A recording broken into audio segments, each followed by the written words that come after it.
what was the main reason you got into free running? So my very first exposure to parkour was, so through gymnastics, I got into breakdancing.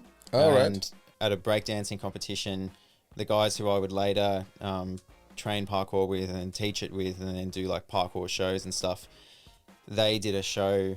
Firstly, they played a video that they'd made. And, oh God, you're not going to that old school video, are you? So they did a show, they played their video that they'd just made.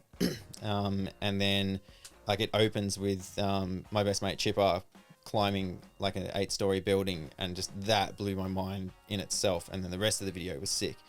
And then they came out and did a show on the architecture of the venue and a purpose-built scaffold that they put up. And yeah, I didn't know it was a thing.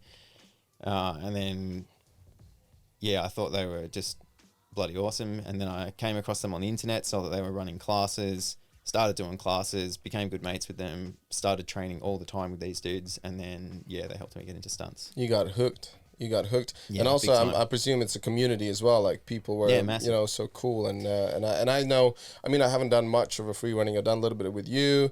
And whenever you hang out with the free runners, they have their certain type of the mentality, and I love that kind of a support as well. Where they give to each other. It's like, yeah, let's try to push yourself. Try to get that mentality. Yeah, it's mad. There's nothing else really like the parkour community. Like, if you've got connections in parkour that can just sort of put you onto more people when you go traveling. Like you can travel the world and stay on people's couches. It's unreal. Like Kyle Fremantle, one of the stunties who's over here now, he's from Gold Coast.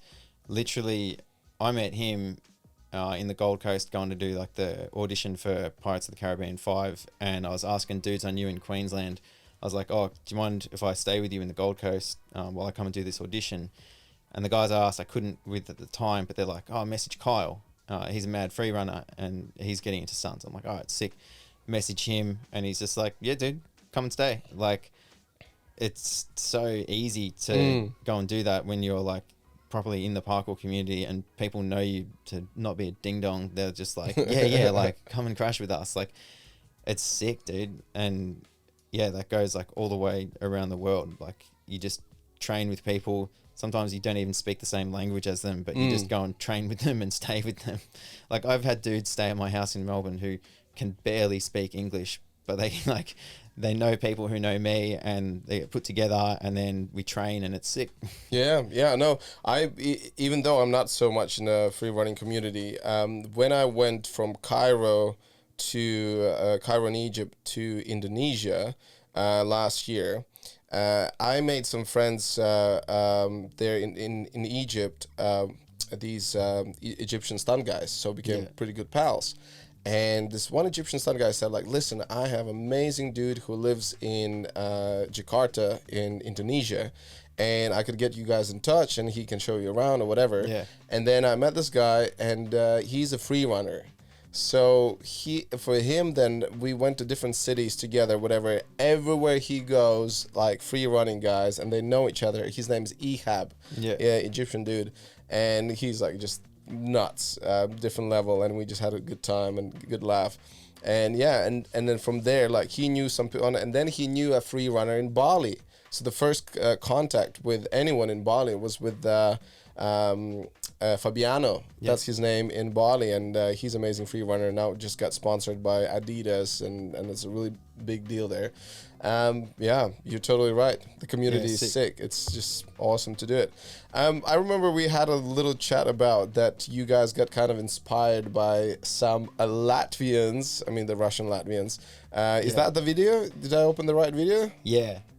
It's had so many different titles over the year and been re-uploaded all over the shop. Oh, that music, that track. Yeah, man. This was probably like one of the first early attempts of like creating a sort of artistic parkour in Russian ninjas parkour in Latvia. Video. And look at Oleg. Like, Oleg's a sick athlete. Even back then, he's like 15 at this point, and he's just shredding. And you know, like they created something that went viral way before the term viral video was ever a thing. And it's like, look at him moping around with his like horrendous posture. And then, you know, like the shallowest handstand push-ups in the world ever. But back then people were like, he's doing handstand push-ups on a freaking Yeah. pillar, man. Like, Yeah, yeah. and you yeah. know, like inward front off that pillar, like that's still a hard And thing I like to do. look at this like old school Russian playground, like little setups there, Yeah. like the projects in the back, like There's from still Soviet stuff Union. in this video that people don't really do. Not because like it's insanely difficult, but because it's difficult and it just didn't really catch on. But yeah, man, like there's a lot of stuff now that in this video, some of the best free runners in the world wouldn't be able to do if you just asked them to try it instantly. Like, yeah, there's some tricks in here that are kind of out there.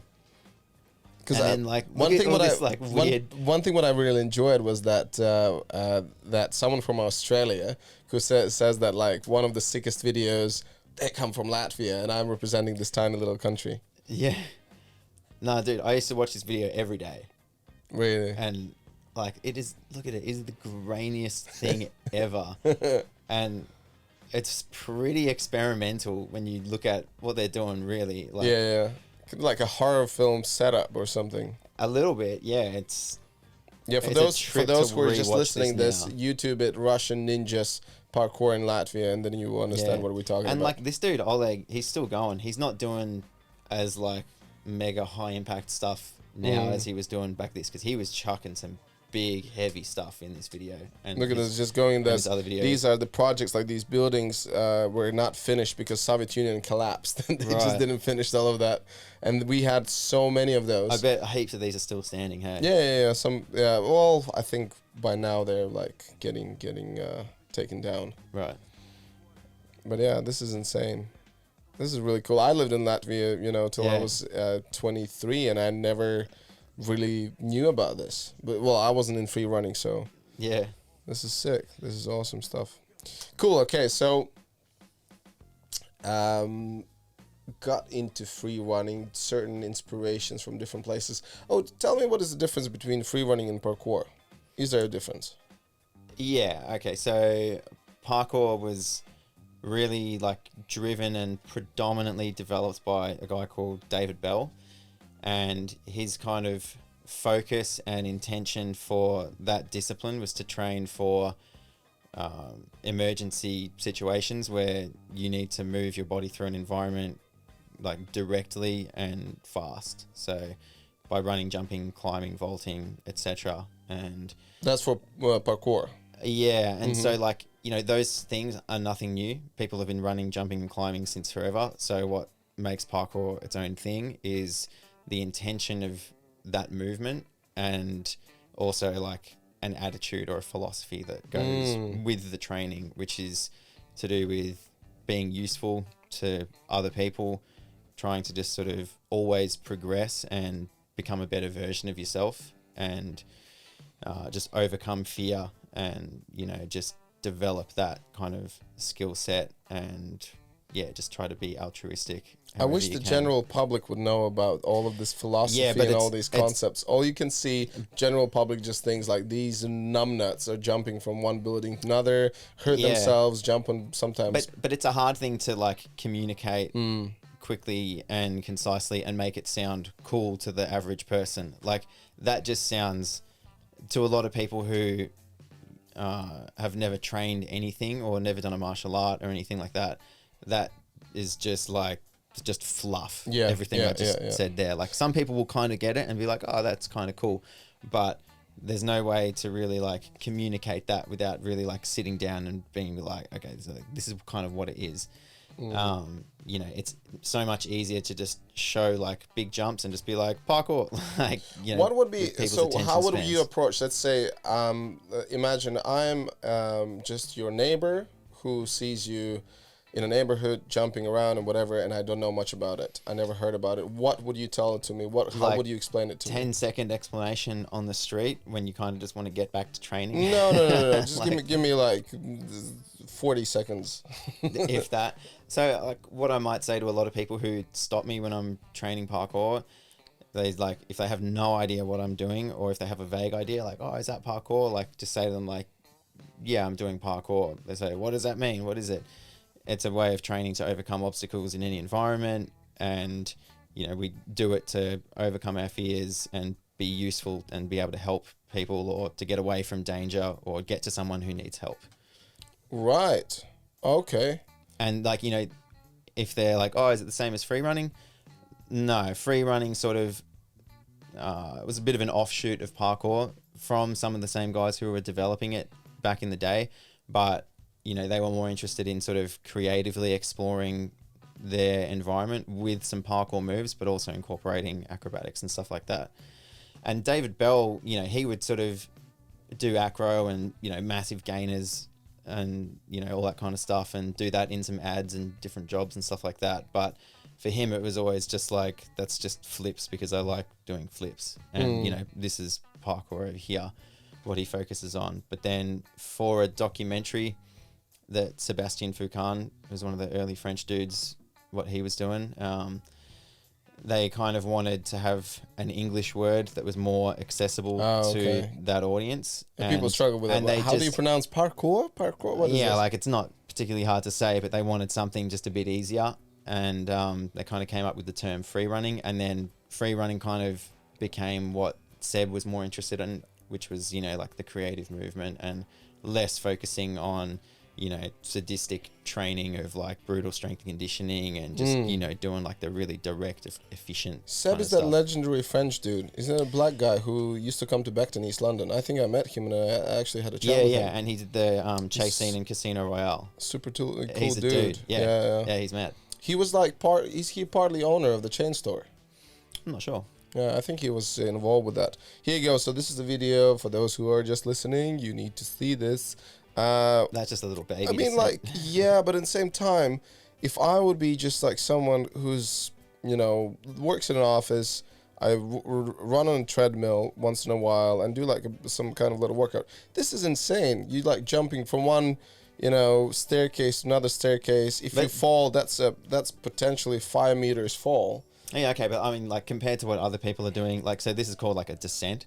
A lot of people are doing these on like ledges where there's no like thin rails, where like really good handholds and stuff like that, and they're doing them way higher. Like this is really sort of like entry level of descents. And then this one as well, like what the hell?